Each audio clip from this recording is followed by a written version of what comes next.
Здраво на сите! Ова се мои рецепти и денес ќе правиме пудинг со праски и малини. Постојат многу одлични начини за подготовка на праските.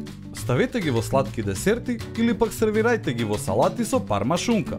Еве една одлична класична комбинација на праски со малини и креместа павлака. Да започнеме со состојките.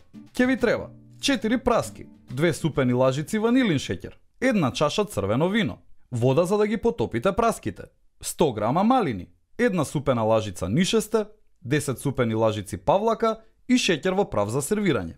На почетокот ќе ги пошираме праските. Овој пудинг е одличен и можете да најдете видео рецепт за него кој е веќе објавен на moirrecepti.mk. Ставете ги праските, покрите ги со ванилин шеќер, црвено вино и вода за да се потопат. Потоа варете ги на слаб оган околу 35 до 40 минути. Повремено вртете ги праските додека сосот почнува да крчка и да станува леплив и густ. Извадете ги праските и треба да добиете богат темен сладок сос со силен вкус на праска. Ставете 1 супена лажица нишесте за да го згуснете сосот и убаво промешајте за тоа да се раствори во сосот и истовремено да го згусне. Следни ставете ги малините и мешајте на оган. Малините ќе омекнат, но немојте да ги варите премногу брзо, затоа што сакаме делумно да ја задржат својата форма. Кога сосот ќе се згусне, тргнете го од оган. Кога праските ќе се изладат, излупете ги и сечкајте ги околу семката за да го извадите месестиот дел.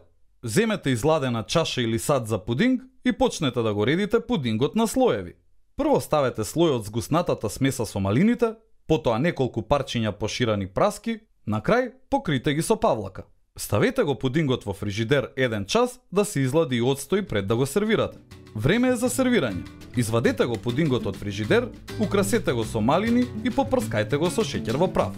Праски и малини се класична комбинација која е открил и патентирал француски готвач во Лондон во 19 век.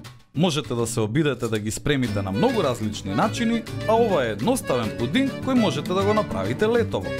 И не заборавај, на сите ни е потребна идеја во кујната. Затоа биди вистински пријатели, сподели!